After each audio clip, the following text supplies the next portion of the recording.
Boa tarde, senhor presidente, demais colegas vereadores. Boa tarde aqui, público aqui presente. Gilmar, em seu nome, cumprimentar a todos os servidores públicos. Boa tarde também, CNP, em nome do Cleo, né? E boa tarde a todos que nos acompanham também através dos meios de comunicação local.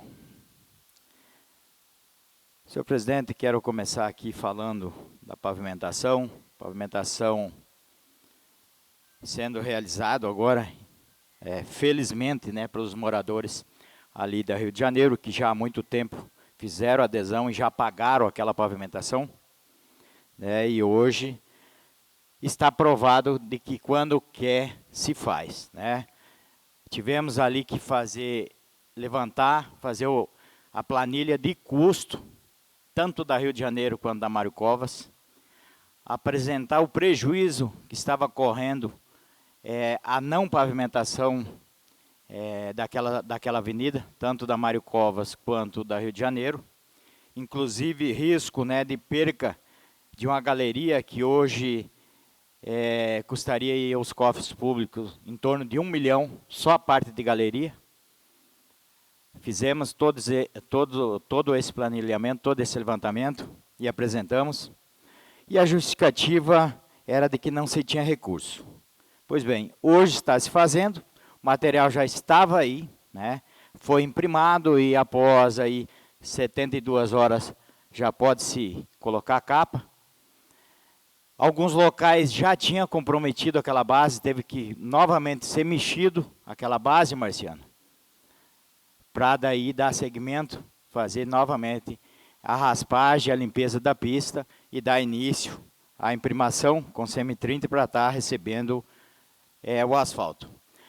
Porém, já antes disso, assim que imprimado aquela avenida, é publicado aí numa matéria do então secretário de Infraestrutura, para esconder a sua incompetência, mais uma vez, o Marciano, mentir para a população. Era muito mais fácil assumir a incompetência do que mentir. Falando, não sei até o porquê, meus colegas vereadores, né, tentando promover deputado, ou tentando já começar a campanha para deputado, né, falando de um recurso do deputado Chico Guarneri e um recurso do secretário da Casa Civil, Fábio Garcia.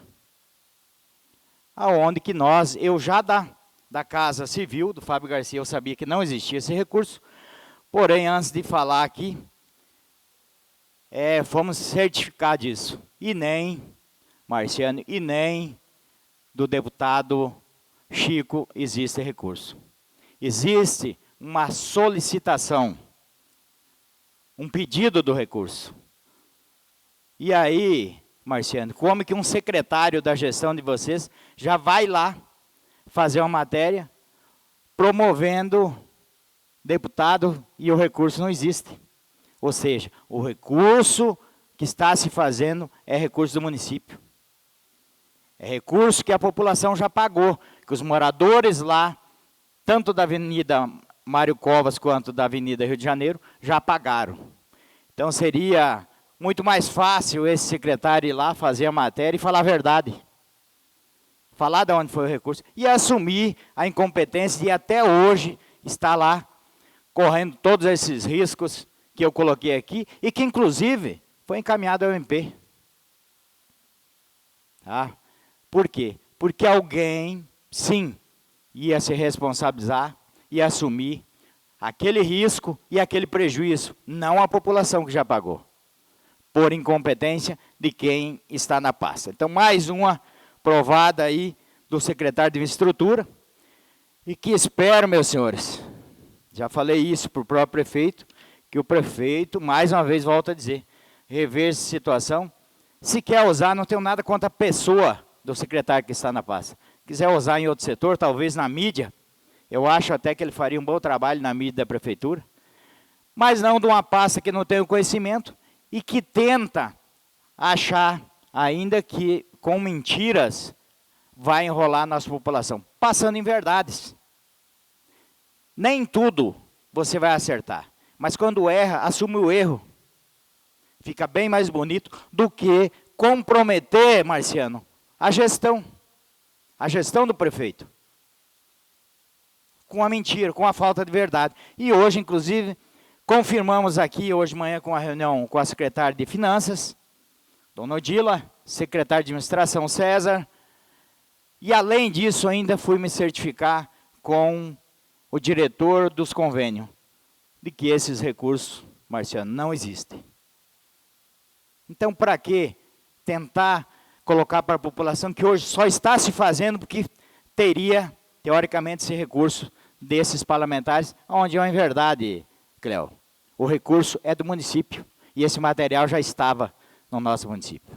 Então, o que faltava, sim, era planejamento e ação para fazer o que está acontecendo hoje, ter feito ali aquela pavimentação e não ter corrido o risco que correu. E, querendo ou não, teve o gasto ainda para fazer as correções necessárias hoje para estar recebendo a imprimação. Da mesma forma, quero falar dos maquinários. Essa preocupação parte dos próprios profissionais que sempre trabalharam com a frota pública. Inclusive eu, como servidor, também sempre acompanhei e tive essa preocupação de quem está operando esses maquinários. Hoje, para se ter ideia, uma APC, ela trabalha em torno aí de quase 2 milhões, uma máquina, o custo de quase 2 milhões, uma máquina dessa. E tem gente aprendendo em cima de maquinário público. E essa preocupação, ela parte dos próprios servidores, que queiram ou não, são profissionais que trabalham com essas máquinas, e tem sim a preocupação deles sair e quando voltar, a máquina não ser a mesma, que ele tanto cuida, que ele tanto zela. Hoje nós temos, por exemplo, uma APC, que inclusive falaram na época que não tinha acontecido nada, de uma APC que afundou aí na abertura de tanques. Essa APC está na oficina, e foi colocado que 2 dias, 3 dias depois, essa máquina já estava trabalhando. E essa máquina teve sim danos, tá? Essa máquina está na oficina, teve danos, para-brisa, porta, e um risco grande do painel também ter queimado. E aí depois vocês vão lá levantar o valor desse painel, dessa máquina.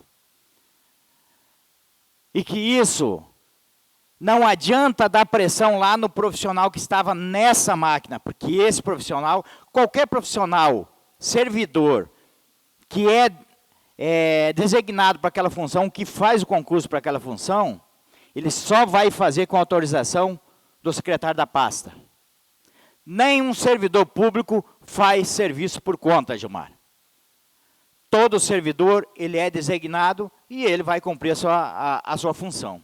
E não foi diferente com esse servidor, e não adianta ficarem lá ameaçando o servidor de que se o vereador cobrar aqui, vai sobrar para o servidor que está lá. Não, ele está desenvolvendo a função dele. Ele foi mandado, acatou a ordem e foi lá fazer. E, infelizmente, deu esse incidente. Então, assumam, quem mandou, quem autorizou, assumam e fala a verdade. Aconteceu um incidente, deu problema na máquina sim, e vai ter custo, isso sim, para os cofres públicos. Mas eles tentam levar até o acontecido, mentindo, faltando com verdade, e de que não adianta, a verdade, ela sempre vai aparecer. E acaba ainda que pressionando os profissionais, pressionando o servidor, que é o operador, ou quem trabalha lá na máquina. Então, prefeito Edilson, o senhor tome cuidado com essas pessoas que não estão te ajudando. Não estão te ajudando porque o custo de uma frota pública é muito alta.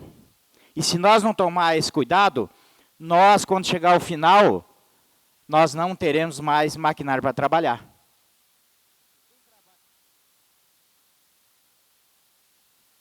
Porque quem trabalha numa máquina, ele tem sim que ter o conhecimento e ele já é concursado para isso. Não é qualquer um, Marciano, que chega lá e pula em cima de uma máquina, ah, não tem operador e eu vou fazer sem ter o conhecimento. Máquina pública não é para aprendiz, não é para quem quer aprender. Se ele quer aprender, ele tem que fazer um curso particular em outro local, no Senar, no Sindicato Rural, E aí sim ele vai aprender, não no maquinário público. Falar dos professores do projeto que está hoje dando entrada nessa casa, projeto 87 de 2025. Só deixar aqui bem claro, não fazendo defesa a ninguém, sei que alguns colegas, servidores, entenderam do que era o Sandro, que estava trazendo essa discussão, aproveitando o Gilmar e também os colegas, os professores. Essa casa não, hoje o Sandro foi pego de surpresa na discussão, tanto quanto nós, nessa questão desse projeto. De imediato, eu fiz o questionamento de que esse projeto, na pauta, ela estava em regime de urgência, porém, foi um erro material, e ele não estava no regime de urgência, ele estava tramitando normal, no projeto já, vindo do Executivo, e aí o presidente prontamente tomou esse conhecimento, e realmente não estava, né, vai dar entrada a tramitar normal, mas dizer esses profissionais... que são 19 profissionais que tiveram aí um avanço, né, tiveram um reconhecimento, pessoas qualificadas, né, para estar recebendo. E isso criou-se, são 19 famílias, hoje discutido esse projeto, são 19 famílias que vai estar discutindo o seu futuro. Por quê? Porque quando você tem um aumento em qualquer benefício que você tem na sua carreira, você já programa até a sua vida pessoal, sua vida familiar, em cima do que você ganha. E não é diferente com esses 19 profissionais da educação que tiveram aí a sua elevação para professor, de agente educacional para professor, agente educacional de 40 horas para professor de 30 horas.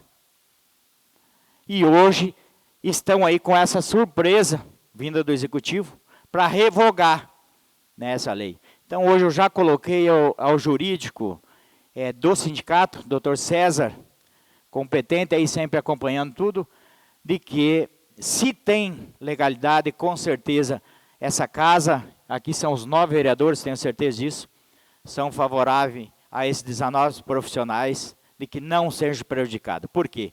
Como falei, é uma vida, é uma carreira e outra. Tudo da família se baseou em cima do que ganha. E também da contribuição, inclusive, do Fundo de Previdência. De como vai ficar esses profissionais. Então, é uma lei que já foi aprovada, já está, já foi sancionada. Então, hoje, ela tem que ser muito bem discutida e acredito, sim, que essa casa, que esse vereador, Gilmar, aqui dessa casa, ninguém é contra nenhum desses servidores, se for aí para prejudicar. Claro que vai ter discussão, inclusive com a participação de vocês, a diretoria do sindicato, você como representante da categoria, o Sandro também como diretor do FUNSEM, né? E, é claro, com os 9 vereadores, com os 19 professores. Os 19 professores têm que participar dessa reunião, para daí sim ter debate e chegar a esse entendimento, mas que não seja prejudicado nenhum desses profissionais. Também dizer, hoje recebi uma cobrança do setor de fiscalização, Marciano, aí você pode estar vendo essa situação. Existe lá um relógio ponto, onde os profissionais têm que bater seu ponto, que é o normal, dentro do órgão público, qualquer local público. Porém, com frequência, falta papel nesse relógio. Talvez é um relógio que fica mais retirado, não é ali próximo da administração. Falta o papel que registra o ponto do servidor. Com isso, o servidor ganha uma falta, ele não consegue questionar. Ele não tem o comprovante, porque não está saindo. Então, quer dizer, não é falha do servidor. É falha de quem tem que estar lá olhando, né, vendo se isso, se está tudo certo, o ponto. Então, que você veja essa situação, Marciano, leva essa preocupação, no setor de fiscalização, né? E aí, os servidores acabam sendo prejudicados. Também dizer, Gilmar, que temos aí que vai chegar essa casa, e deve chegar essa casa, né? É o projeto da lei do geral, né? 18.022, de 2016, para nós também está revendo a situação do geral, dos servidores do geral. Então, aguardamos aqui, Gilmar, e como falei mais uma vez, volto a dizer, tudo que for discutido de servidor público, o sindicato terá o conhecimento e o FUNSEM terá o conhecimento antes que tramite nessa casa. Vocês podem ficar tranquilos se eu assumir, quando eu estava nessa casa, fazer esse papel e continuo fazendo hoje como servidor, de que tudo que for discutir nessa casa de servidor público, o FUNSEM e o sindicato vai sim ficar sabendo antes da tramitação do projeto nessa casa. Então, mais uma vez, obrigado a todos, sejam sempre bem-vindos a essa casa, tenham todos uma boa tarde e uma abençoada semana.